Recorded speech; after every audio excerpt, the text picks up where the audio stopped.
Samma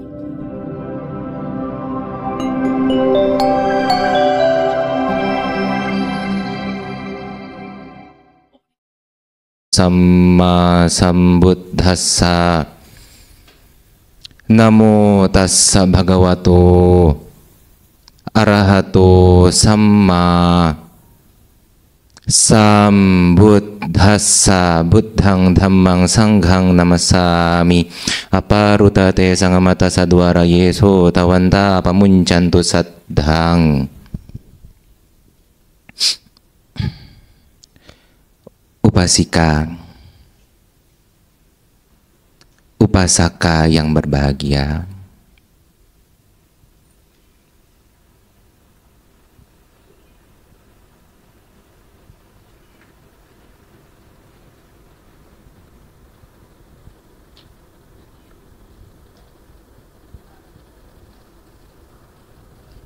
hari ini adalah hari ke-7 dalam sisi terang bulan terakhir musim panas,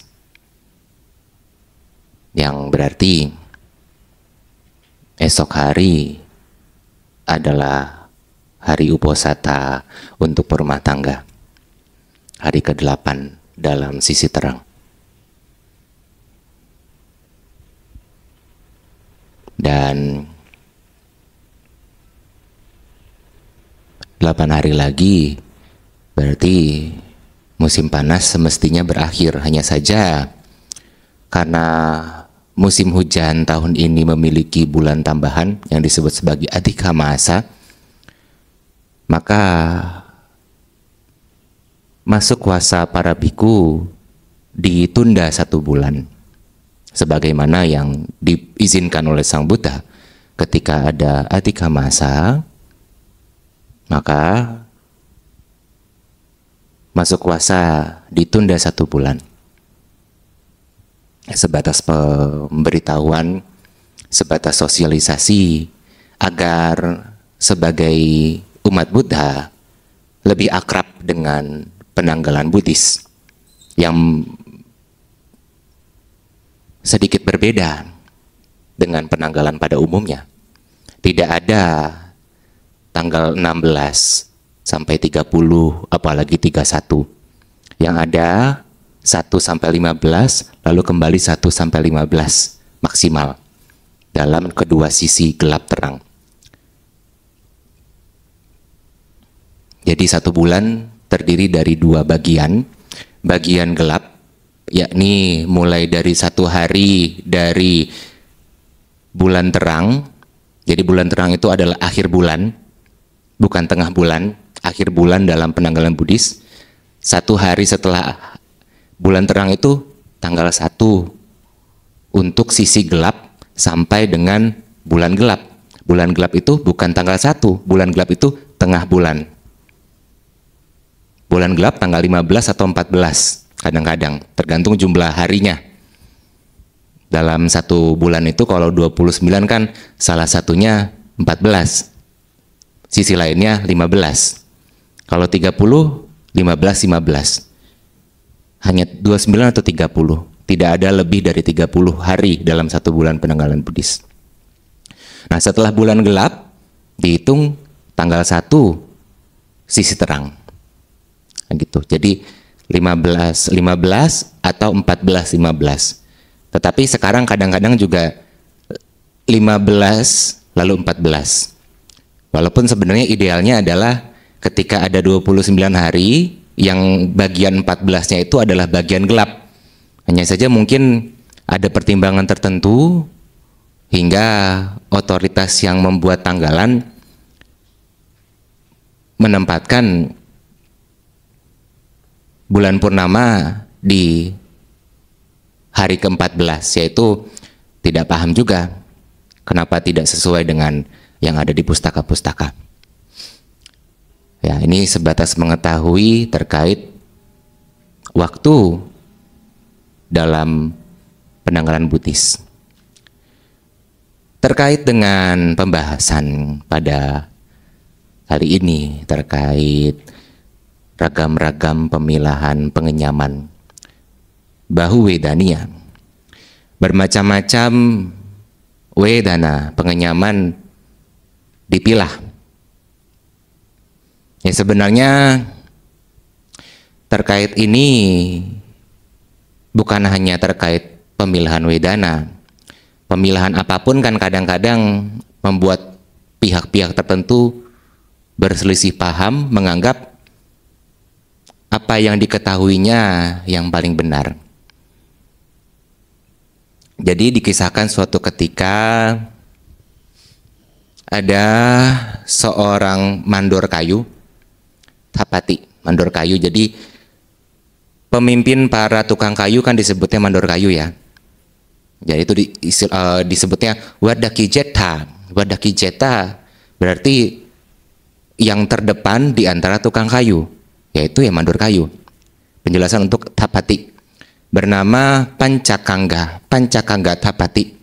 Pancakangga ini bukan nama lahir, tetapi nama julukan, nama beken lah begitu. Karena ia selalu membawa 5 benda. Wasiparasu nikadana,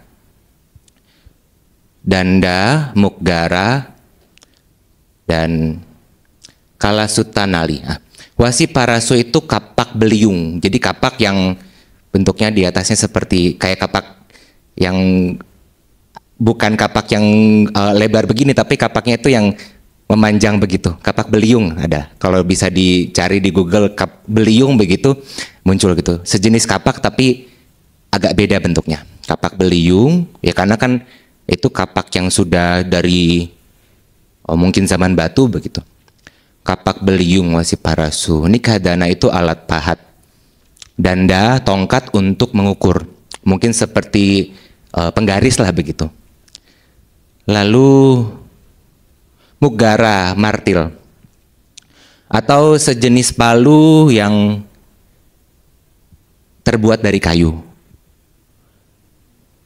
Dan kalasutanali, wadah berisi benang hitam.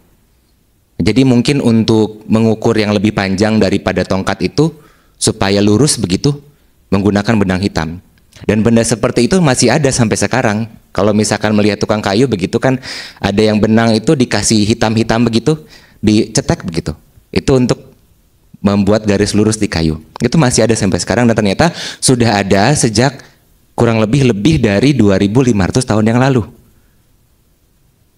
Dan karena membawa kelima barang itu disebut sebagai pancakangga yang membawa 5 atau yang terdiri dari 5 bagian. Ya agak aneh ya. Mungkin seperti julukan tante rambut palsu begitu kan karena menggunakan rambut palsu. Nah ini karena membawa 5 barang setiap saat ia membawa 5 barang disebut sebagai pancakangga.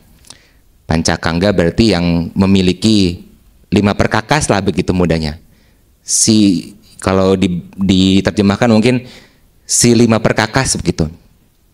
Pancakangga Thapati. Nah, Pancakangga Thapati ini mandor kayu yang selalu membawa 5 barang ini datang kepada Bante Udayi. Nah, tapi Bante Udayi di sini bukan Bante Udayi yang bersikap kurang patut, tapi Bante Udayi di sini disebut sebagai Pandita Udayi. Udayi yang piawai, Udayi yang cerdas, yang memiliki kemampuan dalam membabarkan dhamma. Jadi ada beberapa Bante Udayi, ada yang disebut sebagai Laludayi, Kaludayi, Sakaludayi, ada beberapa Udayi.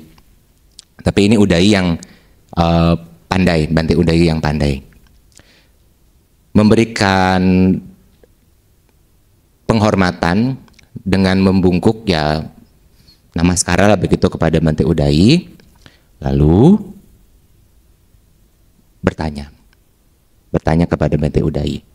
Sebenarnya sih ini bertanyanya kalau kita istilahnya kita di sekarang ini bertanya ngetes begitu. Jadi memang sebenarnya dia sudah tahu banyak tentang dhamma. Sudah banyak mendengar dhamma. Tapi ini ngetes Bantenya gitu. Bantenya tahu nggak ini? Bante, Sang Buddha mengatakan ada berapa jenis wedana, ada berapa jenis pengenyaman atau perasaan bahasa umumnya begitu kan. Bante Udayi menjawab, oh, ada 3. Ada menyenangkan, tidak menyenangkan, bukan keduanya. Lalu Pancakangga bilang, oh bukannya 2 ya Bante, adanya menyenangkan dan tidak menyenangkan. Yang bukan keduanya itu sebenarnya menyenangkan Bante, saya dengar sendiri dari Sang Buddha mengatakan demikian.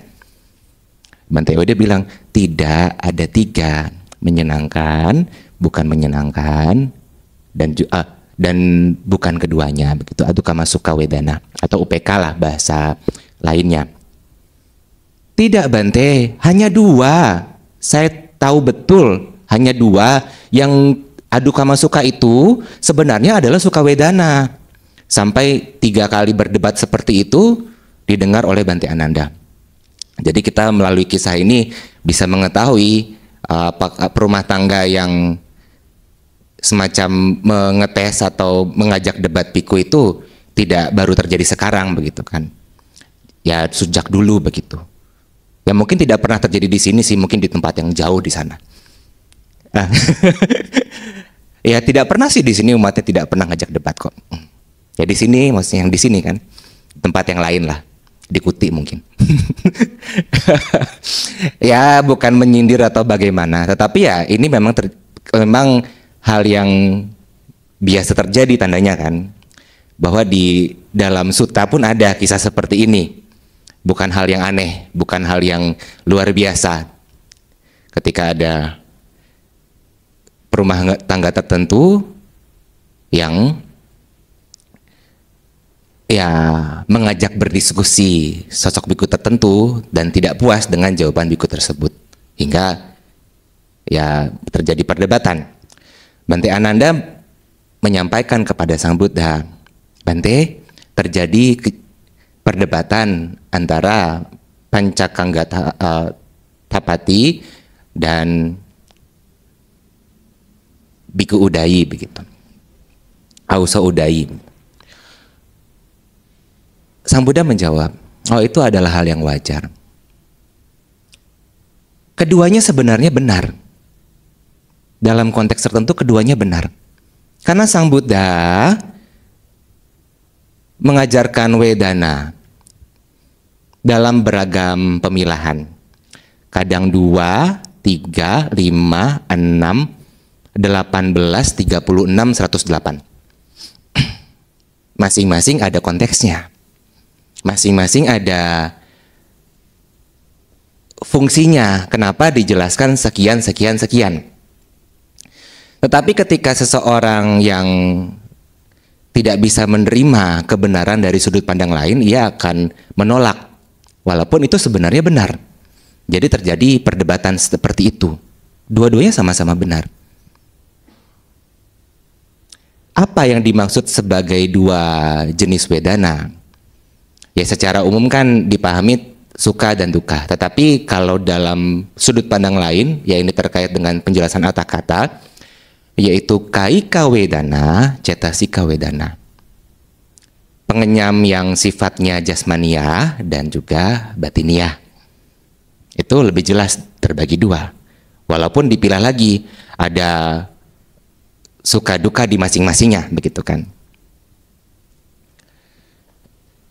3 ya sudah bisa dipahami. Suka duka adukama suka. Menyenangkan, tidak menyenangkan, atau bukan keduanya. Lalu 5, suka, duka, somanasa, domanasa, upeka. Nah terkait ini tidak keliru yang disebut sebagai pancakangga, yang diucapkan oleh Pancakangga. Kalau di dalam pembagian 5, UPK itu tidak disebut dalam yang jasmaniah, hanya disebut sebagai batiniahnya begitu kan, karena suka duka ini terkait dengan jasmaniah. Somanasa, domanasa, UPK ini terkait dengan jasmaniah, dan 5 ini adalah bagian dari indria. Jadi ada 22 indria, 5 diantaranya itu terkait dengan wedana. kalau dalam Abhidhamma. Dan kalau 6 itu bagaimana? 6 itu maksudnya apa? Wedana yang muncul di salayatana, di keenam landasan penginderaan. Jadi wedana yang muncul di penginderaan mata atau penginderaan penglihatan, pendengaran, penciuman, pengecapan,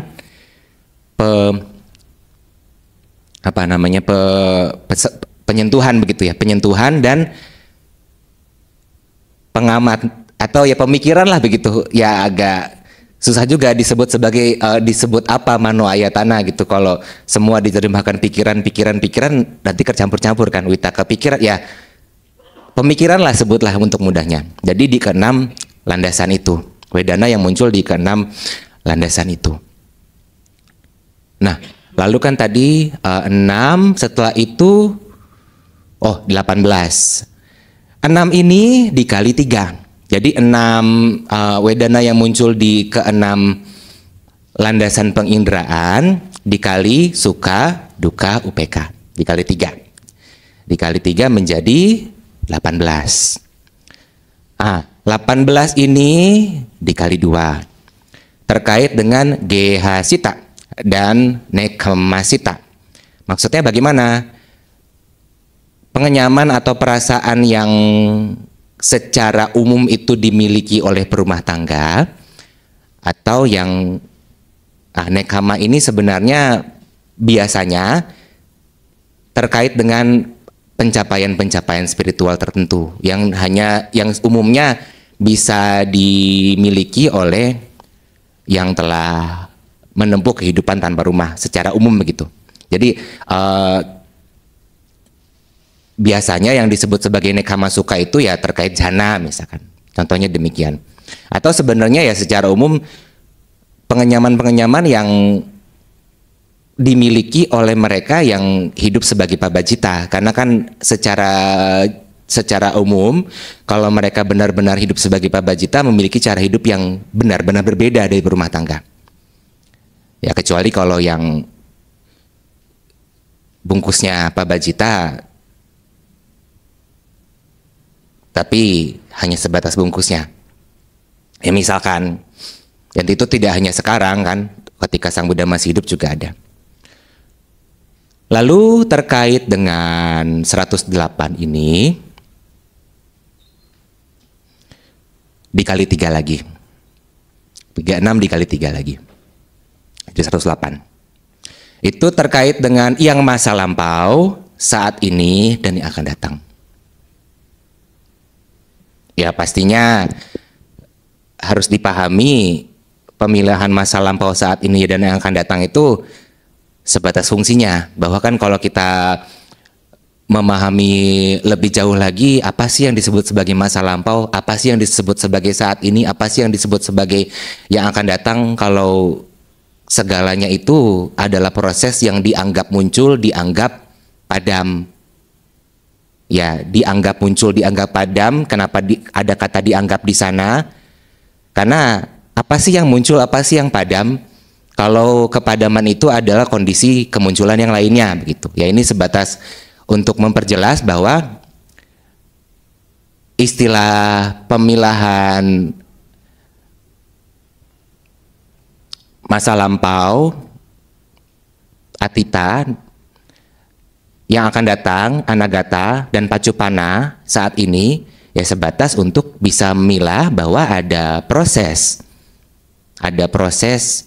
yang berlangsung, dianggap sebagai muncul, dianggap sebagai padam, dan seterusnya. Untuk bisa mengerti terkait ketidakkekalan misalkan, untuk memudahkan kita mengerti ketidakkekalan. Setidaknya demikian. Jadi Sang Buddha menjelaskan bahwa pemilahan pengenyaman yang beliau ajarkan itu memang beragam, dan sebenarnya bukan hanya itu. Apapun yang beliau ajarkan selalu ada sudut pandang yang berbeda, selalu ada sisi pandang yang berbeda. Dan kalau kita bisa memahami prinsip dasar yang diajarkan oleh Sang Buddha, sebenarnya ini bukanlah sesuatu yang tidak lazim. Dalam arti kalau kita mengerti sebagai anatta, sebagai yang bukan milikku, bukan aku, bukan diriku, dalam arti tidak ada entitas dimanapun juga, pemilahan itu hanya sebatas untuk mengerti bahwa memang sifatnya itu bukan milikku, bukan aku, bukan diriku, sebatas fungsinya. Dan tidak dipegang sebagai, oh ini adalah entitas yang bernama sesuatu yang menyenangkan begitu. Dan terkait dengan perihal-perihal yang menyenangkan dalam uraian lanjutannya, Sang Buddha memberikan uraian. Secara awam kita mengerti kesenangan itu adalah terpuaskannya kesenangan indriawi. Terpuaskannya dalam arti bisa melihat sesuatu yang indah, bisa mendengar sesuatu yang menyenangkan, bisa mengecap sesuatu yang bagus di mulut, bisa menghirup sesuatu yang harum, bisa menyentuh sesuatu yang lembut atau bagaimanapun yang menyenangkannya, dan bisa memikirkan hal-hal tersebut sebagai yang keenam. Jadi memang disebutkan sebagai ada pancakama guna. Ada 5 jenis kesenangan indriawi terkait dengan persentuhan-persentuhan, apakah dengan yang kita lihat, apakah yang kita dengar, yang kita hirup, yang kita baui gitu, yang kita kecap, dan yang kita sentuh. Dari ya istilah awamnya melalui persentuhan panca indera secara bahasa Indonesianya begitu. Dan di dalam uraian lanjutan disebutkan adanya pemikiran terkait hal itu sebagai yang keenam. Karena kan memang landasan-landasan penginderaan itu disebutkan ada 6. Pikiran sebagai yang keenam. Meskipun kesenangan indriawi itu menyenangkan bagi orang-orang awam, tetapi masih kalah dengan kesenangan-kesenangan yang lainnya. Apakah yang lebih panita, lebih tinggi, lebih baik daripada kesenangan indriawi? Yaitu adalah bisa lengang dari kesenangan indriawi, berdiam dalam jhana pertama setidaknya. Wiwicewa kamehi wiwica aku salehi damehi sawitakang sawicarang wiweka jampiti sukang pertamang janang upasam paja wiharati. Nah, terjemahannya bisa lihat di buku Parita Suci. Ya, agak sulit menerjemahkan dengan tepat karena itu sulitlah menerjemahkannya. Dalam arti memahami dari bahasa yang disebutkan tadi, bahasa Magadhi atau bahasa Pali. Tetapi untuk menerjemahkan dengan tepat, ada pemikiran rasanya kok ini kurang pas ya diterjemahkan seperti ini. Tetapi ya setidaknya bisa dipahami itu penjelasan untuk jhana pertama yang dimulai dari lengang dari kesenangan indriawi. Lengang berarti terbebas walaupun hanya sementara. Terbebas sepenuhnya, terbebas secara total walaupun hanya sementara.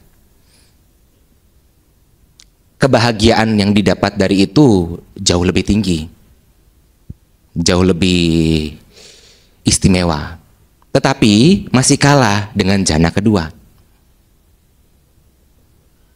yang disebut sebagai witaka wicara nang wupasama sampasada nang ceta so eko di bawang awita kang awicarang sama dicampiti sukang dutiang janang upasampaja wiharati. Jadi yang sudah lagi tidak disebut sebagai lengang, tetapi disebut sebagai teguh, karena tidak lagi membutuhkan witaka wicara.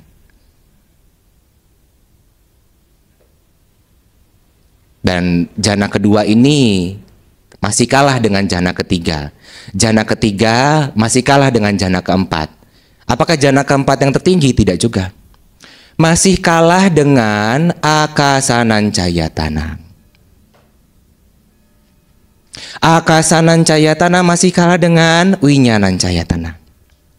Winyanancayatana masih kalah dengan Akincanyayatana. Akincanyayatana masih kalah dengan Newasanya Nasanyayatana. Itu terkait 4 hal itu memang sesuatu yang cukup halus, cukup mendalam, dan tidak semua orang bisa mencapai ke sana sih. Tapi ya ini yang disampaikan oleh Sang Buddha. Dan apakah Newasanya Nasanyayatana yang paling tinggi? Tidak. Masih kalah dengan Sanyawedaita Nirodha. Apa itu Sanyawedaita Nirodha? Yang dikenal juga dengan Nirodha Samapati. Artinya adalah telah redam sanya dan wedana. Telah redam pengenal dan pengenyaman. Nah, mungkin orang-orang yang tidak mengerti ajaran Sang Buddha akan berpikir, katanya kebahagiaan itu merupakan bagian dari wedana, dari pengenyaman. Tetapi kok redamnya sanya dan wedana disebut sebagai kebahagiaan juga? Sang Buddha menjelaskan bahwa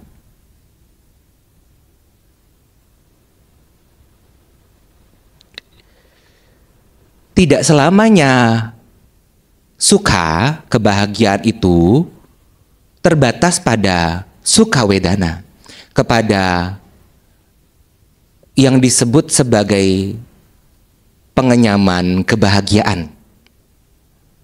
Karena kalau disebutkan begitu kan, ketika disebut Nibbanang Paramang Sukhang, akan mengerti bahwa di sana masih ada pengenyaman yang mungkin masih muncul pandangan keliru. Dan sementara Sanyawedaita Nirodha itu dicapai oleh setidaknya anagami atau arahanta. Memang ini uraian yang cukup mendalam, tetapi setidaknya kita bisa mengerti.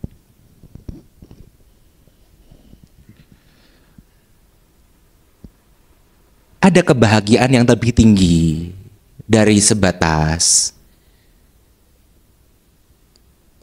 mendapatkan kesenangan indriawi.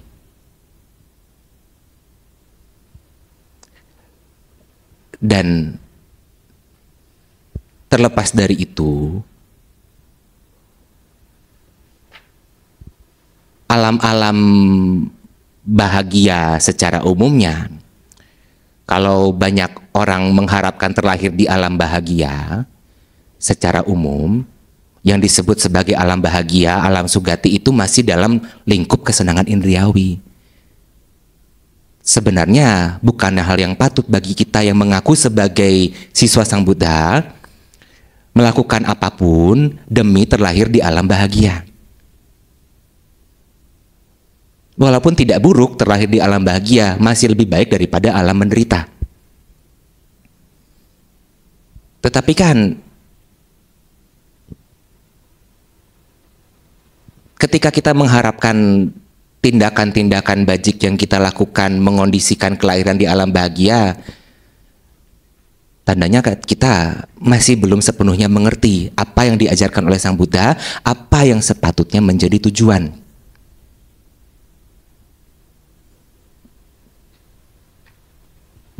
Dan ini kalau kita menamakan diri kita sebagai siswa, bukankah seorang siswa yang tidak menurut sang guru ketika kita memiliki tujuan yang berbeda dari yang diajarkan oleh sang guru?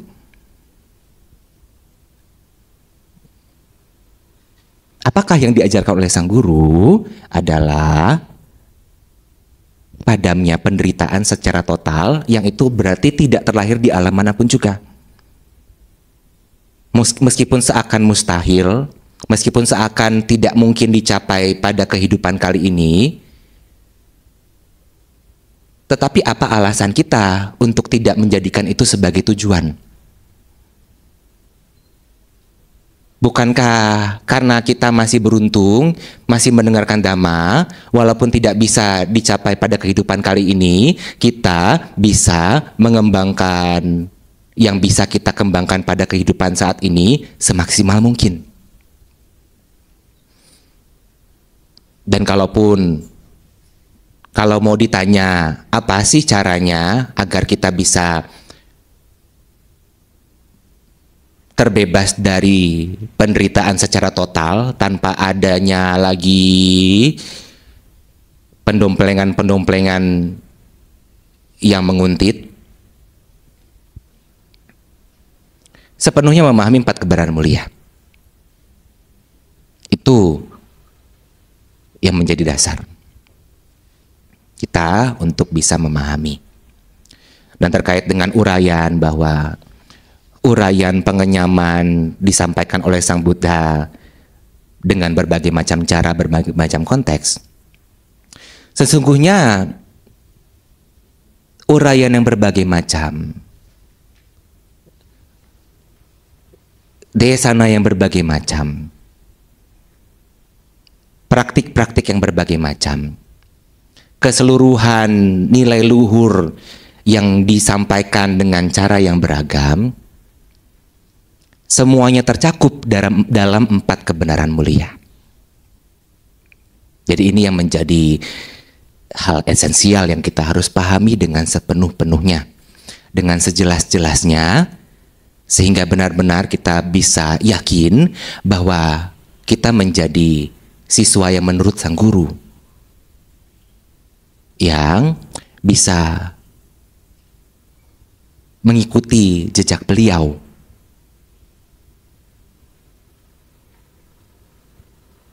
Tidak lagi dinodai oleh pandangan-pandangan yang kurang sesuai. Dan dengan demikian, dengan kita bisa memahami dengan betul Dhamma yang diajarkan oleh Sang Buddha, dan Dhamma ini sebenarnya terkait dengan 4 kebenaran mulia, yang kalau diringkas adalah uraian tentang Paticca Samuppada, kemunculan bersebab, yang sebenarnya tidak berbeda juga 4 kebenaran mulia dan Paticca Samuppada, hanya saja dalam konteks tertentu disampaikan seperti ini, dan dalam konteks tertentu disampaikan seperti ini. Ketika kita benar-benar memahami itu, baru kita bisa mengatakan sebagai siswa Sang Buddha. Ketika belum, ya sebenarnya belum pantas bagi kita mengatakan sebagai yang berlindung kepada Sang Buddha, kepada Sang Tiratana. Karena makna berlindung kepada Tiratana adalah sepenuhnya mengisi hati ini dengan nilai luhur Buddha, Dhamma, dan Sangha, tidak yang lainnya. Tidak ada nilai-nilai yang melenceng dari apa yang diajarkan oleh Sang Buddha. Inilah yang menjadi dasar dalam praktik, inilah yang menjadi pemahaman dasar bagi kita untuk praktik. Meskipun uraian beragam, meskipun metode beragam, tetapi tujuannya tetap satu, yaitu padamnya penderitaan. Nah, dengan demikian semoga kita bisa praktik dengan sesuai dan mencapai kebahagiaan tertinggi. Akhir kata, sabbe satta bhavantu sukhitata. Semoga semua makhluk berbahagia.